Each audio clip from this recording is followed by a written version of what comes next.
কোনো সুসংবাদ শুনছে অথবা দুঃসংবাদ শুনছে। ধরেন এক ব্যক্তি নামাজে দাঁড়াইছে, নামাজে দাঁড়ানোর আগে ওই ব্যক্তি বাড়ি থেকে যখন আসে তখন সে শুনে আসছিল যে তার একজন আত্মীয় মহিলা সে প্রসব বেদনায় কাতর, বাচ্চা কাচ্চা কিছু হবে। ওই ব্যক্তি নামাজে এসে দাঁড়াইছে, দাঁড়ানোর পরে দুই ব্যক্তি মধ্যে সাইডে দিয়া কথাবার্তা বলে যাইতেছে যে অমুকের তো ছেলে হয়েছে। ওই ব্যক্তি নামাজ থেকে আলহামদুলিল্লাহ পড়ছে, চাই জুড়ে পড়ুক অথবা আস্তে পড়ুক, নামাজে তাইকে আলহামদুলিল্লাহ পড়ার কারণে ওই ব্যক্তির নামাজ বাতিল হয়ে গেছে। কোনো ব্যক্তি চাকরির ইন্টারভিউ দিতে গেছে, চাকরির ইন্টারভিউ দিতে গিয়া ইন্টারভিউ দিয়া শেষ, নামাজে গেছে, নামাজে দাঁড়াইছে, তখন পিছন থেকে একজন দেখায় বলতেছে ওই যে অমুক রঙের শার্ট দেখা যায়, ওই ব্যক্তির চাকরি কনফার্ম হয়েছে, ওই ব্যক্তি সবকিছু সঠিকভাবে উত্তর দিতে পারছে। এই ব্যক্তির সাথে সাথে আলহামদুলিল্লাহ বলছে, সুসংবাদ শুনছে। সুসংবাদের কোনো উত্তর দেওয়া অথবা দুঃসংবাদের কোনো উত্তর দেওয়া। ওই ব্যক্তি যে আলহামদুলিল্লাহ পড়লো, ওই ব্যক্তির নামাজ বাতিল হয়ে গেছে। জুড়ে পড়ছে না আস্তে আস্তেই পড়ছে, টুটনারায় পড়ছে, ওই ব্যক্তির নামাজ বাতিল হয়ে গেছে। কোনো ব্যক্তি তার সন্তানকে বিদেশ পাঠাবে, বিদেশ পাঠানোর জন্য কাগজপত্র সবকিছু জমা দিছে, লন্ডন পাঠাইতো, লন্ডন পাঠাইব, সব জমা দেওয়া শেষ, অনেকদিন যাবত অপেক্ষা করতেছে, নামাজে দাঁড়াইছে, নামাজের পরে শুনতেছে, নামাজে দাঁড়ানোর পরে শুনতেছে যে যে কাগজপত্র জমা দিছিল সবকিছু ওকে, সবকিছু কনফার্ম, তার তারিখ এসে গেছে, তার সন্তানের লন্ডন যাত্রা হয়ে যাবে অচিরেই। এই সুসংবাদ পাওয়ার পর ওই ব্যক্তি আলহামদুলিল্লাহ পড়ছে, ওই ব্যক্তির নামাজ ভঙ্গ হয়ে যাবে। কোনো মহিলা নামাজের মধ্যে দাঁড়াইছে, দাঁড়ানোর পরে ওই মহিলা শুনতেছে তার সন্তান লিবিয়া থেকে সাগর পাড়ি দিয়া ইটালিতে চলে গেছে। ওই ব্যক্তি খুশির ছুটে, টেনশন নিয়ে এত নামাজে দাঁড়াইছে, খুশির ছুটে আলহামদুলিল্লাহ পড়ছে, ওই ব্যক্তির নামাজ নষ্ট হয়ে যাবে। সুসংবাদ যদি শুনে, সুসংবাদ শোনার পর যদি কোনো উত্তর দেয় অথবা কেউ সুসংবাদ দেওয়ার পর ওই ব্যক্তি কথা বলে ফেলছে, কথা বলে তেমনিতে বাদ নামাজ, যে আল্লাহ রক্ষা করেছেন, আল্লাহ বাঁচাইছেন, যাক আমার ছেলেটা উদ্ধার হয়েছে, এমন কোনো কিছু যদি বলে আস্তেই বলুক, ওই ব্যক্তির নামাজ বাদ হয়ে যাবে। কোন দুঃসংবাদ শোনার পরে যদি দুঃসংবাদের উত্তর দেয়, শুনছে নামাজে দাঁড়ানোর পরে যে অমুক জায়গায় গাড়ি অ্যাক্সিডেন্ট হয়েছে, অ্যাক্সিডেন্ট হওয়ার পরে জায়গায় 3 জন মানুষ মারা গেছে, সাথে সাথে নামাজের মধ্যে ইন্না লিল্লাহ পড়ছে, ইন্না লিল্লাহি ওয়া ইন্না ইলাইহি, তাহলে ওই ব্যক্তির নামাজ বাদ, তার নামাজ বাতিল হয়ে যাবে। নামাজে দাঁড়ানোর পরে শুনতেছে পাশের গ্রামের বাইকে এলান করতেছে যে অমুক ব্যক্তি ইন্তেকাল করছে, ওই ব্যক্তির নামাজে তাই কে এই যখন মৃত্যুর সংবাদ শুনছে এই পড়ছে ইন্না লিল্লাহি ওয়া ইন্না ইলাইহি রাজিউন, তাহলে ওই ব্যক্তির নামাজ বাতিল হয়ে যাবে। নামাজে দাঁড়ানোর পরে শুনছে কোন জায়গায় পানিতে পড়ে কয়েকটা শিশু মারা গেছে, ওই ব্যক্তি শোনার পরে সাথে সাথে ইন্না লিল্লাহি ওয়া ইন্না ইলাইহি রাজিউন পড়ছে, ওই ব্যক্তির নামাজ বাতিল হয়ে যাবে। অথবা পড়ছে ইস, তাহলে ওই ব্যক্তির নামাজ বাদ।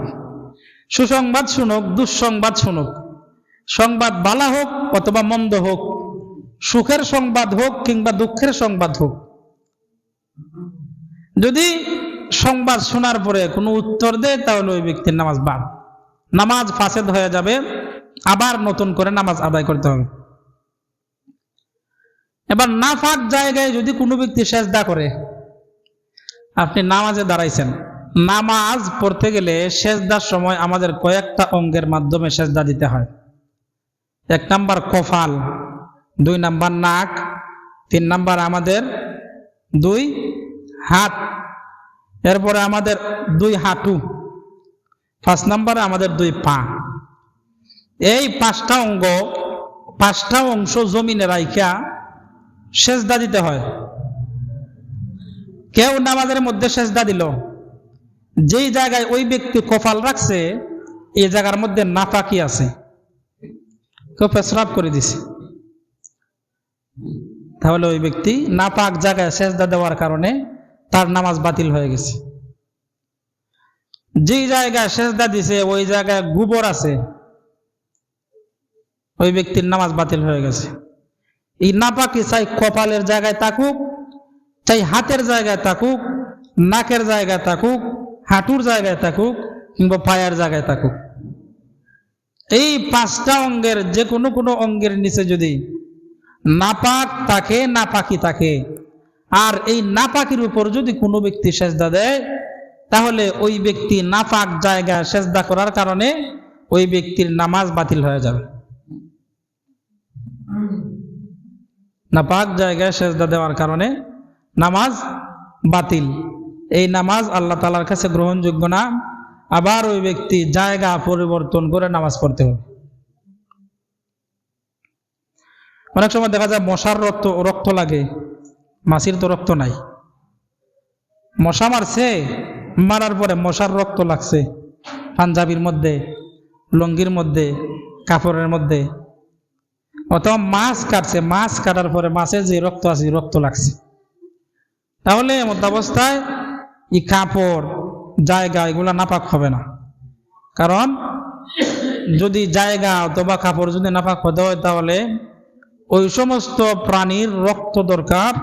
ওই সমস্ত প্রাণীর রক্ত লাগার পরে জায়গা অথবা কাপড় নাপাক হবে যেই সমস্ত প্রাণীর রক্ত প্রবাহিত হয়। মশা মারলে কোনো মশার রক্ত গুইরা গুইরা যায়নি, মশার রক্ত গুইরা গুইরা যায় না। মাছ কাটলে মাছের রক্ত তো গুইরা গুইরা যায় না, এগুলার রক্ত নাপাক না। কাপড় অথবা জায়গার মধ্যে যদি লাগে তাইলে এটা নাপাক হবে না। কেউ নামাজে দাঁড়াইছে, পশ্চিম দিক দিয়ে নামাজে দাঁড়াইছে। অনেক সময় দেখা যায় নামাজে দাঁড়ানোর পরে অনেকে ঘুমিয়ে থাকে। আমি এক জায়গায় হাফিজি পড়তাম, বানিয়াচঙ্গের এক জায়গায়। ওইখানে আমাদের হুজুর আমাদেরকে শেষ রাইতে উঠানোর পরে আমাদেরকে তাহাজ্জুদের নামাজ পড়ার জন্য পাঠাইতেন। আর যারা বোর্ডের পরীক্ষার্থী ছিল তাদের জন্য বাধ্যতামূলক তাহাজ্জুদের নামাজে 2 পারা 3 পারা পড়া আবশ্যক ছিল, পড়তেই হবে। তো হুজুর আমাদেরকে নামাজ পড়ার জন্য পাঠাতেন। আমরা নামাজ পড়তে গিয়া তো ঘুম তো কম হয়, নামাজে দাঁড়াইতাম। অনেক সময় দেখা যেত নামাজ এই আমাদের ঘুমের কারণে আমরা যে পশ্চিম দিক দিয়ে রুখ করে দাঁড়াইছি, আমার রুখ এদিকে চলে আসে, এইদিকে আমাদের সিনা কিবলা বরাবর থেকে এদিকে আমাদের ঘুরে যায়। তো তখন তো আর বুঝতাম না যে এইভাবে ঘুরলে পরে নামাজ বাদ হয়ে যায়, নামাজ শেষ হয়ে যায়, নষ্ট হয়ে যায়। মাত্র হাফিজি পড়ি। তো নামাজে দাঁড়ানোর পরে কারো যদি কিবলা থেকে, পশ্চিম দিক থেকে, যে দেশেই থাকুক, কিবলা থেকে যদি কিবলার দিক হতে যদি তার সিনা যদি ঘুরিয়া যায়, তার বুক যদি ঘুরিয়া যায়, তাহলে ওই ব্যক্তির নামাজ বাদ হয়ে যাবে, নামাজ বাতিল হয়ে যাবে। এভাবে দাঁড়াইছে, সিনা এভাবে ঘুরে গেছে, এভাবে দাঁড়াইছে, সিনা এভাবে ঘুরে গেছে। আবার যদি সিনা ঘুরছে না, নামাজের মধ্যে দাঁড়াইছে, এভাবে তাকায়, চোখ এভাবে দেয়া। অনেকে দেখবেন সুন্নাতে দাঁড়াইছে পিছনের কাতারে, আপনি নামাজ শেষ করে যখন পিছন দিকে তাকাইবেন, দেখবেন ওই ব্যক্তি এইভাবে চায়, চোখ ঘুরায় ঘুরায় চায়, মাথা তুলে না, মাথা উঠায় না, মাথা ঠিকই আছে এইভাবে, কিন্তু চোখ দিয়ে এইভাবে তাকায়। দেখে চোখে চোখ পড়লে তার লজ্জা, তো উনি চুপ করিয়া চোখটা নিচে নামায় নেয়। আবার অনেকে দেখা যায় বাড়ির ঘরের মধ্যে নামাজ পড়ে, অনেক মহিলারা ঘরের মধ্যে একা একা নামাজে দাঁড়াইছে দরজার সাইডে।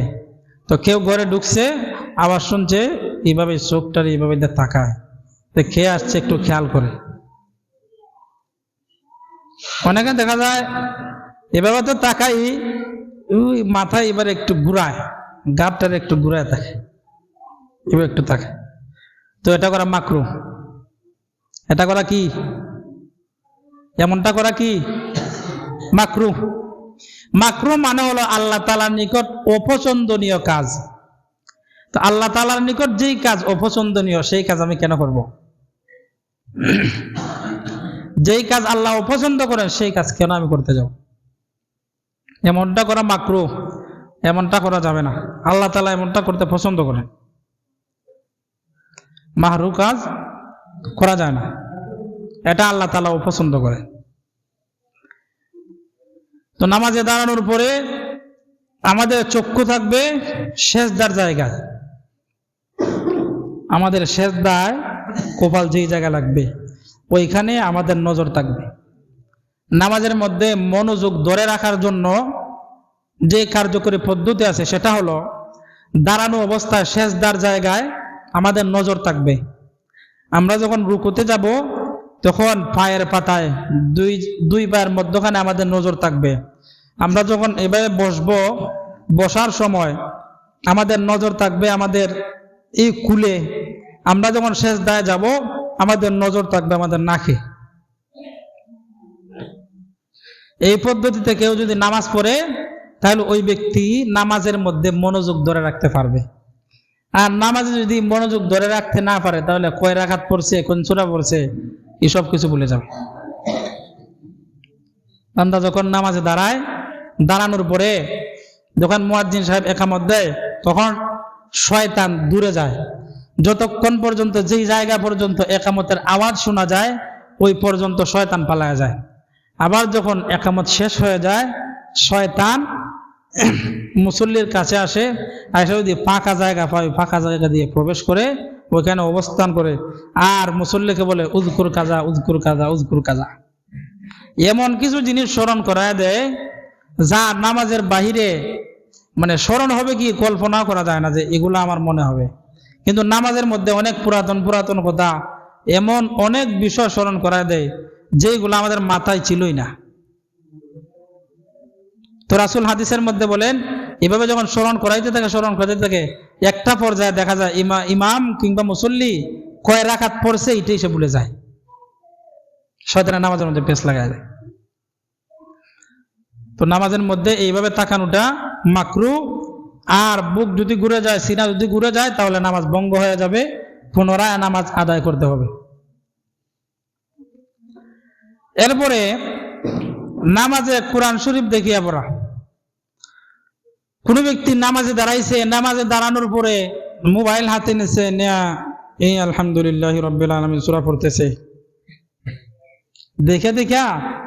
মোবাইলে দেখে ওই ব্যক্তি পড়তেছে, তাহলে ওই ব্যক্তির নামাজ বাতিল।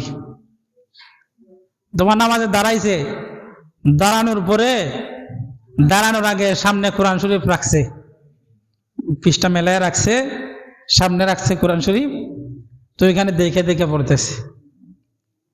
কোরআন শরীফ যদি দেখে পড়ে তো বা কোরআন শরীফ সামনে রাখে নাই, মোবাইলে কোরআন শরীফ বের করে নাই।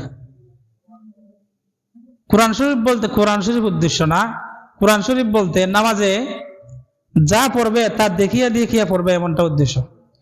যে কোনো জায়গায় লেখা হোক, যে কোনো কিছুর মধ্যে লেখা হোক, ওই ব্যক্তি দেখে পড়তে পারবে না। দেখে যদি কোনো কিছু পড়ে নামাজের মধ্যে তেলাওয়াত করে পাঠ করে তাহলে নামাজ বাতিল হয়ে যাবে। এরপর নামাজের মধ্যে কেউ যদি শব্দ করিয়া হাসে, নামাজের মধ্যে শব্দ করিয়া কেউ যদি হাসে তাহলে ওই ব্যক্তির নামাজও ভঙ্গ হবে, ওযুও ভঙ্গ হবে। নামাজে দাঁড়ানোর পরে হাসি দিছে, এই হাসির শব্দ সে নিজে শুনতে পাইছে, তবে অপরজন শুনতে পাইছে। এই শব্দ করে হাসার কারণে ওই ব্যক্তির নামাজ ভেঙে যাবে। আবার যদি চায় যে কি করি আমি ছেড়ে দেই, নিয়ত ছেড়ে দেই, আবার বাদি, ওই নামাজে তাকিয়া শব্দ করে হাসার কারণে ওই ব্যক্তির নামাজ ভেঙে গেছে, পাশাপাশি ওযু ভেঙে গেছে। ওই ব্যক্তি আবার নামাজ শুরু করতে হলে নতুন করে ওযু করবে, তারপর আবার নামাজে দাঁড়াবে। নামাজ ওযু উভয়টা নষ্ট হয়ে যায় নামাজের মধ্যে শব্দ করে কেউ যদি হাসে। আর যদি শব্দ হয় নাই, মুচকি হাসি যেটারে কয়, কোনো আওয়াজ হইছে না, এমন যদি হয় তাহলে নামাজ ভাঙবে না, ওযুও ভাঙবে না। আমাদের মধ্যে আমাদের হাসি আসবে কেন? নামাজের মধ্যে হাসি আসার কারণ হলো, এটাই প্রমাণ করে যে আমরা নামাজের মধ্যে গাফেল। আমরা নামাজের মধ্যে গাফেল থাকার কারণে আমাদের নামাজের মধ্যে হাসি পায়। হযরত আলী রাদিয়াল্লাহু তাআলা আনহু সম্পর্কে একটা ঘটনা বর্ণিত আছে।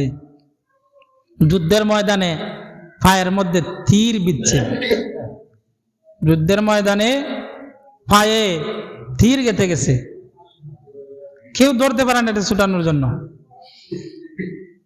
তো রাসূলের কাছে গেলেন সাহাবায়ে কেরাম যে আলীর পায়ে তো তীর বিচ্ছে, এটা বের করবো কেমন করে, এটা আমাদের কাউকে খাসি গেছতে দেয় না, এই তীরের মধ্যে আমরা ধরবো দূরের কথা। তো নবীজি বললেন, এক কাজ করো, আলী যখন নামাজ দাঁড়াবে তখন তোমরা তার পা থেকে তীরটা খুলে নিবা। আলী রাদিয়াল্লাহু তাআলা আনহু নামাজের মধ্যে দাঁড়াইছেন, সাহাবায়ে কেরাম কয়েকজন গিয়ে ওনার পা থেকে টেনে এটাকে বের করে নিছে। তো সাহাবায়ে কেরাম কেমন করে নামাজ পড়তেন, কত গুরুত্বের সহিত নামাজ আদায় করতেন।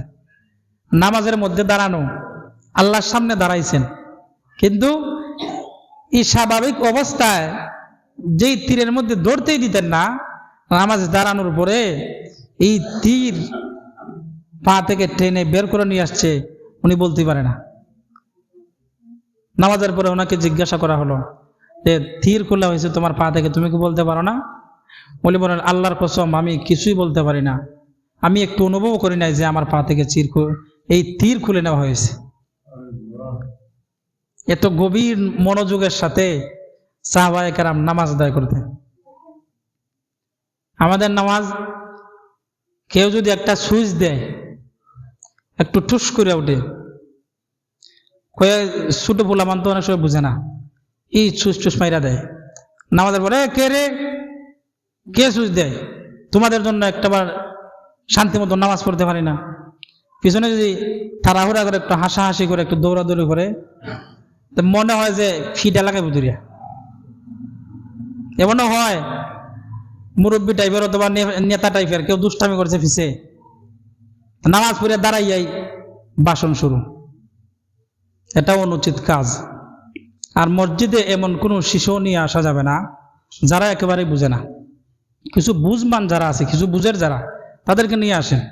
কথা বললে বুঝবে, ভালো মন্দ বুঝে, যে মসজিদে কথা বলবো না বাবা, এখানে কথা বলার জায়গা না।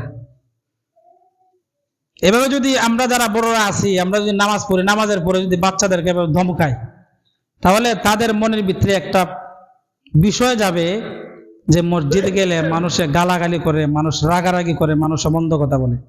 মসজিদ সম্পর্কে তার ভিতর খারাপ একটা ধারণা জন্ম নেবে।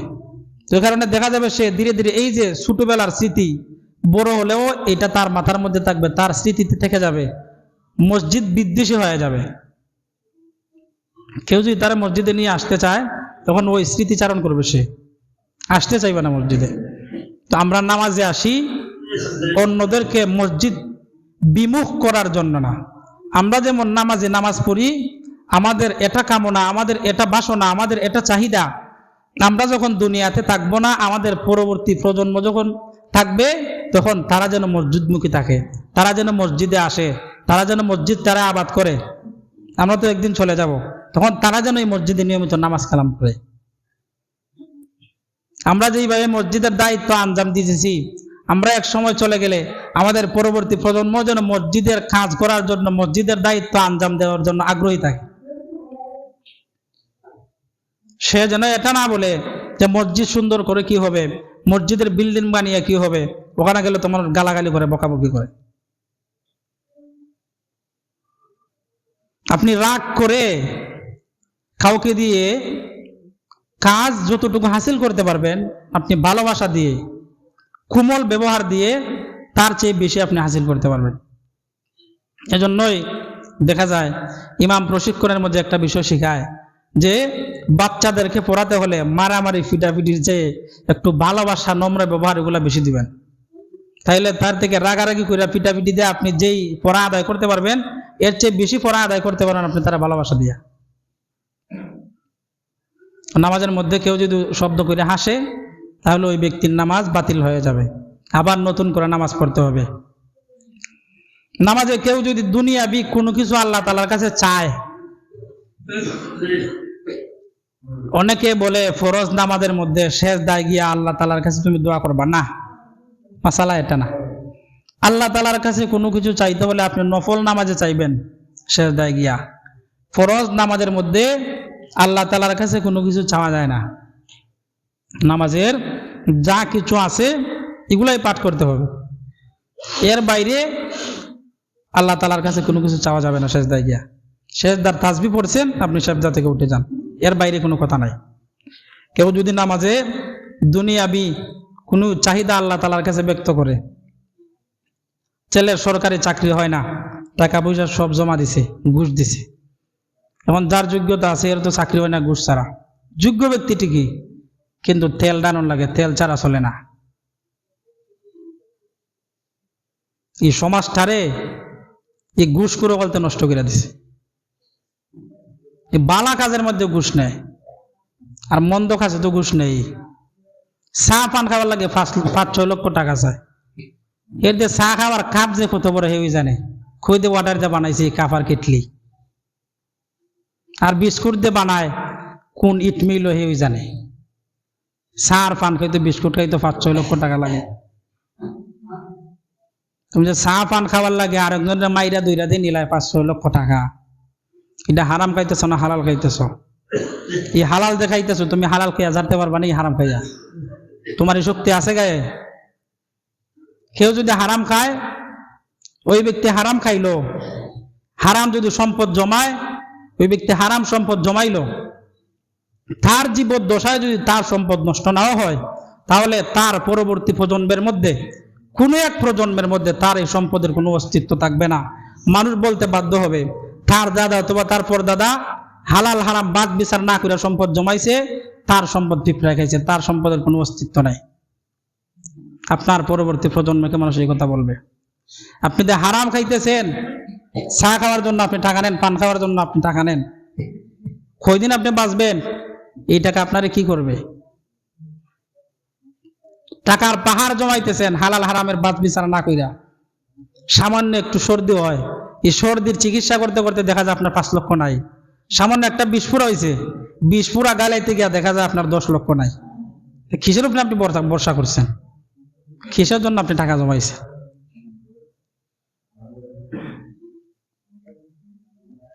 নামাজে দুনিয়াবি কোনো কিছু প্রার্থনা করা যাবে না, কোনো কিছু চাওয়া যাবে না যে আমার সন্তানের সরকারি চাকরি হইবে, আমার সন্তানের জন্য আল্লাহ একটা সরকারি চাকরি চাই, নামাজে দাঁড়াইয়া তোমার কাছে কইলাম আল্লাহ আমার দোয়াটা কবুল করো।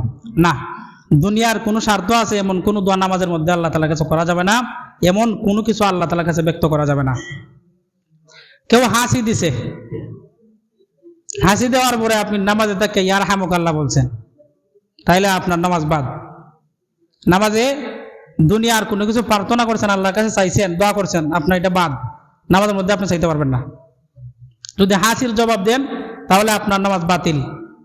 নামাজের মধ্যে কোনো কিছু যদি খান অথবা পান করেন, নামাজের মধ্যে আপনি দাওয়াতে গেছেন, দাওয়াত থেকে আপনি খাইয়ে আসছেন, আপনার দাঁতের ফাঁকে গোস্ত লেগে রয়েছে, দাঁত দিয়ে খুঁচাইতে খুঁচাইতে বাইর করছেন, নামাজের মধ্যে আছেন, আপনি গিলা ফেলছেন, আপনার নামাজ নষ্ট হয়ে যাবে। নামাজের মধ্যে খাওয়াও যাবে না, পান করাও যাবে না, নিষেধ। কেউ যদি খায় অথবা কোনো কিছু পান করে তাহলে তার নামাজ বাতিল। এরপরে ইমামের আগে মুক্তাদি খাড়া হওয়া। ইমামের আগে মুক্তাদি খাড়া হওয়া বলতে দেখবেন যদি কোনো জায়গায় 2 জন মুক্তাদি, এই একজন ইমামা একজন মুক্তাদি, 2 জন ইমাম এবং মুক্তাদি বলে 2 জন, তখন ইমাম একটু সামনে দাঁড়ায় আর মুক্তাদি পিছনে দাঁড়ায়। যদি এই ক্ষেত্রে ইমামের আগে যদি মুক্তাদি চলে আসে তাহলে ওই ব্যক্তির নামাজ ফাসেদ হয়ে যাবে, নামাজ বাতিল হয়ে যাবে, নতুন করে নামাজ পড়তে হবে। ইমাম দাঁড়াইছে এখানে আর একজন মুসল্লিকে দাঁড়াইছে ওইখানে ইমামের আরো আগে, তাহলে ওই ব্যক্তির নামাজ বাতিল। খাবা শরীফে যারা নামাজ পড়ে, যে বাইতুল্লাহ আছে খালো গড়টা, এই গড়ের একেবারে ফাঁসে গিয়া কিন্তু ইমাম সাহেব দাঁড়ায় না, ইমাম দাঁড়ায় অনেক দূরে। দেখবেন নামাজের সময় একটা জায়গা অনেক ফাঁকা দেখে, আগে ওই জায়গার মধ্যে ইমামের আগে কেউ দাঁড়াইতো না। ইমাম যেই পার্শ্বে দাঁড়ায় ওই পার্শ্বে যেখানে ইমাম আছে ওইখান বরাবর জায়গাটা ফাঁকা থাকতো, আর বাকি অন্য চতুর্দিক দিয়া মুসল্লিগণ বেষ্টন করে থাকতো এই খাবাঘর। কিন্তু এখন দেখা যায় কিছু অতি পণ্ডিত আছে, নিজের নামাজটা নষ্ট করে। কি করে? ইমাম যেখানে দাঁড়াইছে অনেক জায়গা ফাঁকা, কিন্তু বাইতুল্লাহর মধ্যে ভালোবাসা দেখাইতে গিয়া ওই বাইতুল্লাহর সাইডে গিয়া একেবারে চক্কর দেওয়া, চতুর্দিকে মানুষ থাকে। ইমামের বরাবর যারা এই বাইতুল্লাহর পাশে দাঁড়ায় তাদের নামাজ বাতিল, তাদের নামাজ হবে না। কারণ ইমামের আগে ওই ব্যক্তি দাঁড়ায় গেছে। ইমাম যেখানে দাঁড়াইছে ইমামের আগে আগে ওই ব্যক্তি চলে গেছে, ওই ব্যক্তির নামাজ নষ্ট হয়ে যায়। আল্লাহ তাআলা যেন আমাদেরকে জেনে বুঝে সঠিকভাবে সঠিক পদ্ধতিতে 5 ওয়াক্তের নামাজ আদায় করার তৌফিক দান করেন। সকলে বলেন আমিন। ওয়া মা আলাইনা ইল্লাল বালাগ।